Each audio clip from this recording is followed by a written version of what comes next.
कि पैसे से नहीं होता है, हिम्मत से होता है ना। जैसे इसके अंदर बड़ी आपको पहले भी हमने बात की, काफ़ी लोगों खाने के लिए जो मेरा फेवरेट है ना वो करोली टकास है और दूसरा जहांगीर खान है, जहांगीर खान।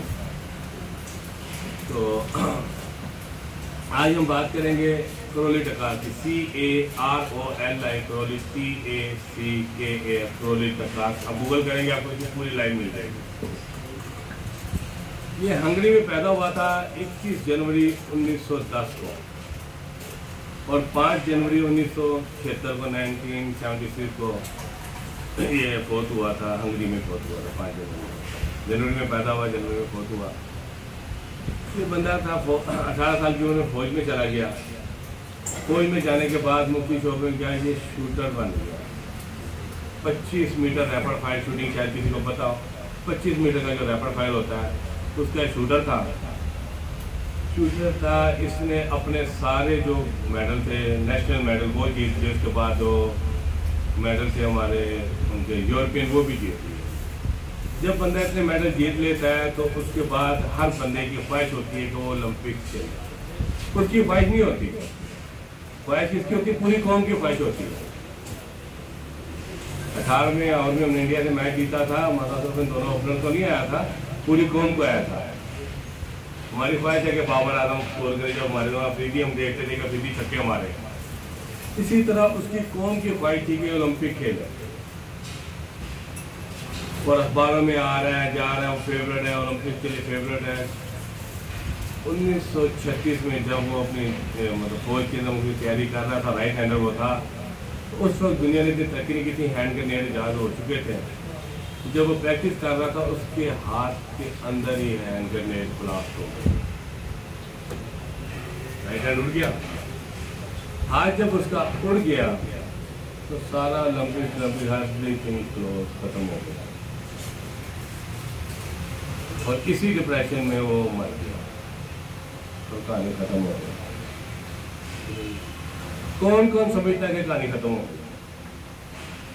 तो यह बंदा जो समझता है कि कहानी खत्म हो गई, कहीं हुई।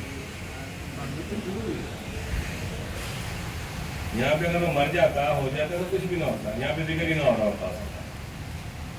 जब 1936 में उसका हैंड ब्लास्ट हो गया तो जब व्हाट्सएप तो था कोई नहीं, कमिटमेंट की खबरें आती हैं, गुमनामी में चला गया। जो बुक में लिखा है कि चंद हफ्ते वो हॉस्पिटल में रहा, फिर मंदिर से गायब हो गया। जब ये ब्रेकिंग न्यूज़ नहीं आती थी, किसी को नहीं पता किधर गया। 1938 में जब उनके नेशनल मुकाबले हुए तो करोली टकास भी वहाँ पे ना आया। जब आया, स्टेडियम में आया तो सबने देख के उसको हाथ लाया, उनका हीरो था। इवन कि जो लोग पार्टिसिपेट कर रहे थे वो बड़े खुश हुए, उसको उठाया कि जी कितना अच्छा इसमें स्कोर में स्पीड है, ये हमारा हौसला बढ़ाने के लिए आया। जैसे मैं विजिट करता हूँ इंडिया पाकिस्तान का ओलंपिक ये जो मैच हुआ ना वर्ल्ड कप में, तो इंडिया के बड़े बड़े सारे हौसला बढ़ाने के लिए उनके आए थे ना, जो बाद में अपना हौसला हार के वापस गए थे। तो वो ये समझते रहे, वो वहाँ पर गए हैं। तो उसने कहा जनाब मैं आपका हौसला बढ़ाने नहीं आया हूँ, फिर क्या कराना आए थे? उन्होंने कहा कि मैं पार्टिसिपेट करने आया हूँ। उसके बाद उसने लेफ्ट हैंड से ही fight with his left hand. Book में लिखा है he fight with his available hand and defeat them who are fighting with their best hand. उसने अपने दस्तयाब हाथ से उन लोगों को शिकस्त दी जो अपने बेहतरीन हाथ से मुकाबला कर रहे थे। एक दफा फिर जो है करोली टकास आ गया, खबरों में आ गया। खबरों में आने के बाद फिर कौम, उसकी क्या ख्वाहिश थी, कौम की ख्वाहिश दोबारा जागी। जो मैसेज किया कि इसका इंशाल्लाह फिर वहीं का वहीं है, ऐसे कैसा ये ओलंपिक लड़ सकता है। उसने 1940 के ओलंपिक की शुरू कर दी तैयारी। 1940 के ओलंपिक की उसने तैयारी शुरू कर दी और 1940 के ओलंपिक्स नहीं हुए। कोई बंदा बता सकता है क्यों नहीं हुए थे? कोई एक बंदा? हाँ जी, वर्ल्ड वार सेकेंड की वजह से ओलंपिक्स नहीं हुए। हम क्योंकि बिजनेस की बात कर रहे हैं, इकोनॉमिक्स की बात कर रहे हैं, तो इसके मुताबिक हम ये कहेंगे कि उसने एक दुकान अपनी बनाई और उसकी दुकान को आग लग गई। इस वजह जिस बल्ब की वजह से हम यहाँ पे बैठे हैं ना, जिस एडिसन ने बनाया था ना, ये ऐसे लोग नहीं बना लेते, ऐसे कामयाब नहीं होते। इसके 3 वेयर हाउस थे, एक दिन उनको आग लग गई। क्या करना चाहिए ना, फायर ब्रिगेड को फ़ोन करता ना, लोगों को बुलाता, आप जाओ। उसने अपने बेटे को कहा कि जाओ अपनी माँ को कहो कि अपनी सहेलियों को ले आए, क्योंकि दोबारा उसको ऐसा नज़ारा देखने को नहीं मिलेगा। ये हौसले वाले बंदों का काम होता है। उसके अंदर हौसला था उसकी, जो हमारी इसको ऐसे समझेंगे। उसने नई दुकान, अब नई दुकान कितने साल में चलेगी जनाब? 4 साल में। 1944 में अगला ओलंपिक होगा। मैंने कोई बात नहीं, अगले 4 साल के लिए तैयारी शुरू कर दी। अगले 4 साल के लिए तैयारी शुरू करता रहा। 4 साल बाद ही 4 साल आने वाले थे ना। 1944 में पाकिस्तान बनने से 3 साल पहले दोबारा ओलंपिक फिर कैंसिल हो गए। वो क्यों कैंसिल हुए थे आप बता सकते हैं? The reason was same. Second world war और थी, दूसरी जंग अज़ीम चल रही थी, वो भी ओलंपिक्स नहीं हुआ। क्या हुआ? दोबारा उसकी दुकान जल गई, पैसे सिफर हो गए। नए सिरे से कमाएगा तो अगली दुकान 4 साल में बनाएगा। अब 4 साल में दुकान तो बना लेगा। स्पोर्ट्समैन की तो एज ही 35 के बाद ख़त्म हो जाती है, कोई भी स्पोर्ट्स हो। उसके बाद तो PSL खेल सकते हैं, इंटरनेशनल तो नहीं खेल सकता, ठीक है। उसकी उम्र हो जाती है, अगर वो 48 के लिए तैयारी करता है। आपको मैंने बताया था कि 21 जनवरी 1910 को पैदा हुआ, 38 साल उसकी उम्र हो जाएगी। 38 ईयर जो है वो रिटायरमेंट की उम्र है। लेकिन उसका जुनून पक्का था कि मैंने जाना है, I can I will and he did.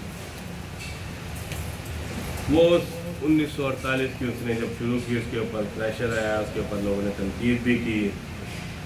1948 का उसने ओलंपिक्स गया, लंदन में हुए ओलंपिक्स, और वो उसने जीते। उसके जीतने के बाद कहानी यहीं पे ख़त्म नहीं होती। उसके जीतने के बाद उसने 1952 का भी टाइम छोड़ा है, 1952 का ओलंपिक्स भी जीता।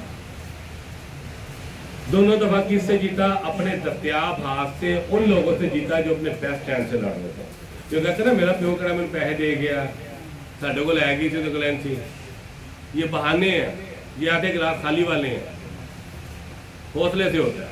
उसके बाद तो हाथ ही नहीं था, सरमाया ही नहीं था। हम ये कह सकते हैं ना, उसका सरमाया तो उसका हाथ है भाई। हमें तो पैसे चाहिए 50,000, उसको तो हाथ चाहिए था जिससे गन चलानी थी। उसका सरमाया था, तो वो जीता।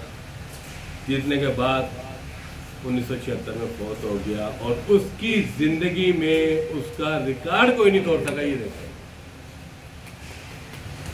उसका रिकॉर्ड कोई नहीं तोड़ सका। तो उसके मरने के 28 साल बाद रिकॉर्ड उसका टूटा। लेकिन उसके अंदर जो नाकदीन है, जिन्होंने उसको पढ़ा है, जो स्टडी की, वो 2 राय देते हैं। कुछ लोग कहते हैं वो रिकॉर्ड टूट गया, कुछ लोग कहते हैं कि उसका रिकॉर्ड टूट ही नहीं सकता। मुसलसल उसका रिकॉर्ड क्या था? उसने मुसलसल 2 बार ओलंपिक जीता था। क्योंकि जिसने मुसलसल 3 बार ओलंपिक जीता, उसने अपने बेस्ट हैंड से जीता था। इसने अपने अवेलेबल हैंड से 2 मरतबा जीता था। इसका रिकॉर्ड नहीं टूट सकता। इसके बाप ने इसको सरमाया नहीं दिया था, ये बगैर सरमाया के ऊपर आया था। इसने खुद बनाई थी अपनी ज़िंदगी, खुद अपनी लाइफ बनाई थी। तो इसलिए हिम्मत से, हौसले से करें। और रातों रात में कहता हूँ कि परिज आदमी होता और कहीं नहीं हो सकता, वक्त लगेगा। हाँ, 90 दिन में जो आपको ट्रेनिंग दी है हमने, इससे आपका बिजनेस खड़ा हो जाएगा, स्टैंड हो जाएगा। मोटरसाइकिल नहीं लेके देगा, लेकिन राह हमवार कर देगा कि आप चाहे जाके जो आपकी बड़ी से बड़ी गाड़ी है वो खरीद सकते हैं, जो लोगों के पास है, उस रास्ते पे आपको डाल देगा। तो कभी सरमाया की कमी का रोना नहीं रोना। अगर रोना है तो हमारी हिम्मत का, हमारे जज्बे का, हमारी मेहनत का है। और जब हम मेहनत करते हैं ना, तो इसका सिला अल्लाह ने देना होता है। हमारा कोई मजदूर हमारी मदद करता है, हमारे लिए मजदूरी करता है। कौन ऐसा बंदा यहाँ पे बैठा है, चलो, जो पैसे नहीं देना चाहेगा उसको? हम ज़्यादा अलग चीज़ है भेदभाव करना। कोई ऐसा है जो मजदूर से मजदूरी करा के उसके शाम को मैं पैसे नहीं दूंगा? जब हमने मेहनत करनी है तो उसका अजर अल्लाह ने देना। अल्लाह से बड़ा तो आदल ही कोई नहीं है। अल्लाह ने उसका अजर देना। मैंने आज तक कोई नाकाम बंदा होता नहीं देखा जिसने मेहनत की हो और नाकाम हुआ। वक्त लगता है, मेहनत लगता है, जज्बा लगता है। इसीलिए आपको बुलाया है, इसीलिए बुलाते हैं। मकसद में नहीं है कि आपको मार्केटिंग सिखाई जाए कि मार्केटिंग कैसे करनी है। तो देखिए, मुझे नहीं पता क्या बोला, कैसे बोला, रात में सफर में भी था और आज तो बात इतनी मैं बता दूं कि एक हम आपसे सवाल करेंगे, तो काफ़ी आपसे सवाल किया, हमको हमने हेल्प नहीं लिया आपसे, आपको हेल्प देकर नहीं किया। ये आपने हेल्पन हमें बताना है कि जो हमने देखे कराची तक से लोग आए, सबसे दूर कराची से आए हैं, डीजे खान से भी आना तो लाहौर